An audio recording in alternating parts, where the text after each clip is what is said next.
Hi guys, welcome back. This is Heidiy DIY knitting podcast where me, Heidiy, does some DIY.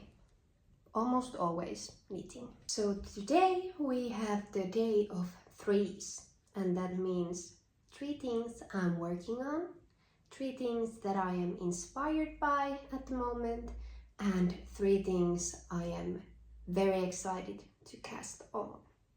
Have some coffee or tea and let's jump into it. I'm excited to talk about my whips. They are all new. Let's start with this one. Which one is the front? This one. Isn't she beautiful? Yes, she is.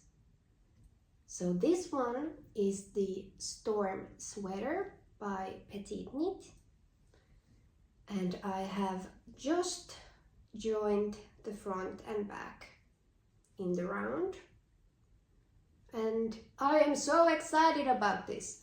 Oh my goodness, look at all of this beautiful texture, and that is actually the first thing that I am very inspired by.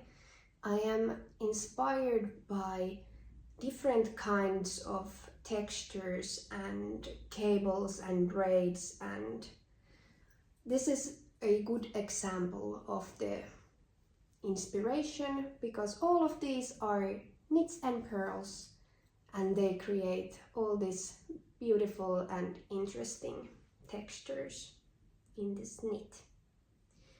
I am using Ullen British wool cone, held double.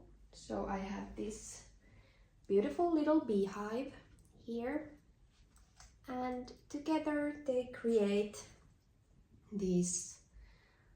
It is kind of open gauge, but to my understanding this yarn blooms quite a lot, and it fills up the little gaps between the stitches.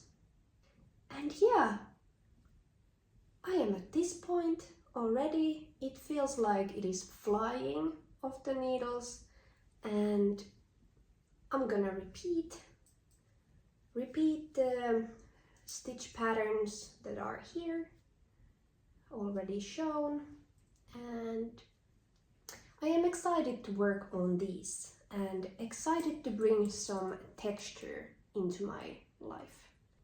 I don't know what it is. Maybe it is the autumn that is approaching us, and somehow the texture makes outfits more interesting. You can be wearing the most basic outfit with t-shirt and jeans, but if you have something interesting that is knitted and it has this beautiful texture to it. It can be just mohair. It has this certain texture. It makes the outfit more interesting. So I'm not a summer person, and to me summer is always a very hard season to dress. So I'm also super excited about autumn because I get to express myself through clothing again. So this was the first one that I'm working on, and also a thing that I am inspired by, so it was textures. This is the second thing, and it also goes really well with the texture theme that I have here. It has this beautiful kind of knot-like cable pattern, and this is a test knit for Knitonomy, and it is called the Minto tee. This is the back panel. It is so enjoyable to work on. I really love cable patterns and patterns in general, how is that so hard to say? In general, that something happens all the time. It is the same with the storm sweater.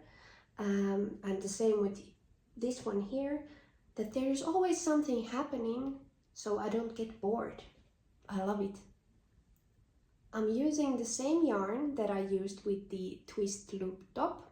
So it is the Hjertegarn Lana Cotton, which is a merino and cotton blend. In this, it looks almost black, but it is very dark, like charcoal, deep gray. And it will be a t-shirt.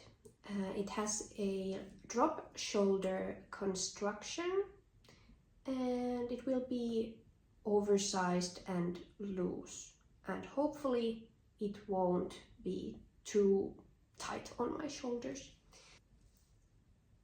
There is also some texture in this. So imagine you are having a blank dark t-shirt. It is stylish, but it can be a bit boring. Versus you have something that has this cabling texture. It makes it entirely different outfit. And I am pleased how well this yarn shows the cabling, even though it is so dark. The stitch definition is really good. I'm so pleased with this one, and I'm so happy I got to be a test knitter. There's only one minor problem, which is this one. As you can see, I broke a needle. This is actually the first time this has happened to me. I was sitting on the couch and then I stood up and I used my hand to help me stand up, and this was under the hand, so it broke. This is one reason I like to use metal needles, because they usually don't break as easily. But now I'm in a bit of a pickle because I have used these wooden needles, and it is not recommended to change needles in the middle of the project because the tension might be different between wooden and metal ones. So I might have to go and buy new ones, which I'm not super excited about. But I'm excited about this, and I will buy the new needles today so I can continue with this one. I love the shoulder line that is forming here. The last one is actually an older whip that has been sitting in the corner, but I have taken it back to my needles, and it is not looking so great at the moment because it is on such a short needles. But this is the Cherry Dress by Sandnes garn, and I am still doing the raglan increases because there is quite wide sleeves and the dress has a lot of positive ease, so there are a lot of stitches in the yoke, so it has been very slow and kind of frustrating at times. So this has been just laying in the corner, but I picked it up because I have also been inspired by knitted dresses, and this will be a long, loose, lovely knitted dress that will be like a warm hug on a cold winter or autumn day when there is -degrees, and I am a walking raspberry with this one. That will be so fun. But yeah, this is Sandnes garn Sunday and Sandnes garn Dun Silk Mohair, and it is from the booklet Mjuk till Dame. I did modify the neck. I made a double folded neckband, And I actually took the inspiration for that from the pattern called Give Me the Tea, that is designed by Jenny Ansa. And it flops a bit, but I think that blocking will make a difference, and if it doesn't, I will put an elastic in. And it will be so lovely. If there is yarn left, I will probably make a matching belt with double knitting, so I can have some variety in the shape, so it can be like straight, or I can cinch it in with a knitted belt. There has been so many beautiful knitted dresses lately.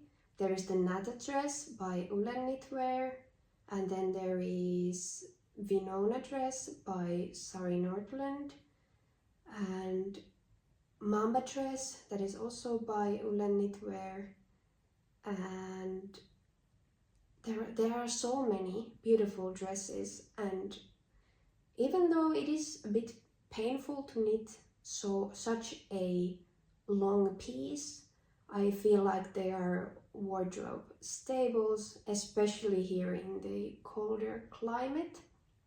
And they are just so versatile, so beautiful, and I am so inspired by knitted dresses. Even though this is the last thing that I am working on in this video, there is also a hint about the last thing that I am inspired by, which is berry colors. I love raspberry red. It is one of my all-time colors, and it is almost exactly like this one. And I have seen beautiful berry tones on other knitters' needles as well. At least Amy from Knits has a t-shirt that is kind of similar in color, and it is beautiful. And I am just excited that there are other options for autumn knitting than just these rust and warm oranges and warm neutrals, because us cool-toned people, they just don't work. And I think this kind of berry red is a nice option. It is some color to your life, and also brings some color to those long evenings that get really dark really fast here in Finland, at least. So yeah, the last one is berry colors. And that brings me to things I am excited to cast on. And these things are inspired by the things that I am inspired by. That made no sense, but you get the point. First one is the Florence bag by Petiteknit, and it of course has this beautiful texture to the back with this stitch that makes these little symmetrical holes. And I would love to have that bag in this deep brown color with brown leather strap, and it would bring beautiful texture to otherwise mostly basic outfits, but it would still go with many different colors and color combinations. And the second one is the May camisole by Creadia Studio, and I have this beautiful berry colored yarn in my new yarn cabinet. If you have not watched the last episode, please go check it out, so you get to see how I organized my stash and what is in there. So yeah, there is this beautiful DK weight berry colored yarn that I think would be beautiful May camisole or May top. And I think this color is perfect for a top for a couple of reasons. It brings a nice touch of color, but it's still not like super bright. It can go with many different colors. For example, I have navy colored pants. This would go beautiful with navy, or it could go with my dark gray denim, or I could combine this with a brown skirt, or it could go with black or white. So I find this very versatile. It is colorful, but it is not overly bright, if you know what I mean. And the last thing that I am excited to cast on is a cabled pullover, or like big cable sweater. I am still not sure about the pattern because I want to use this creamy colored yarn that has these brownish nips, and I don't want it to look too busy, so it should be really basic pattern. I might have a candidate for that, but something about a classic off-white cabled sweater, it screams autumn to me, but also it is very classic and timeless, but still fresh and modern, and you can use it with anything. And it has the cables, the structure, something is happening almost all the time, and I don't get bored. So those were the 3 things in my knitting life at the moment. I'm excited to work the things I have on my needles. I'm excited about being inspired, and I'm excited to cast new things on. I am in this excited autumn mood already. I'm happy that autumn is coming, and I'm kind of over the summer knits. In the next episode, I think I will talk about knitted capsule wardrobe. So if that sounds like your jam, please subscribe and hang out with me on the next time. And please leave your ideas and thoughts down below. Tell me what inspires you, or what are you excited to cast on next. Thanks for watching, and see you next time. Bye!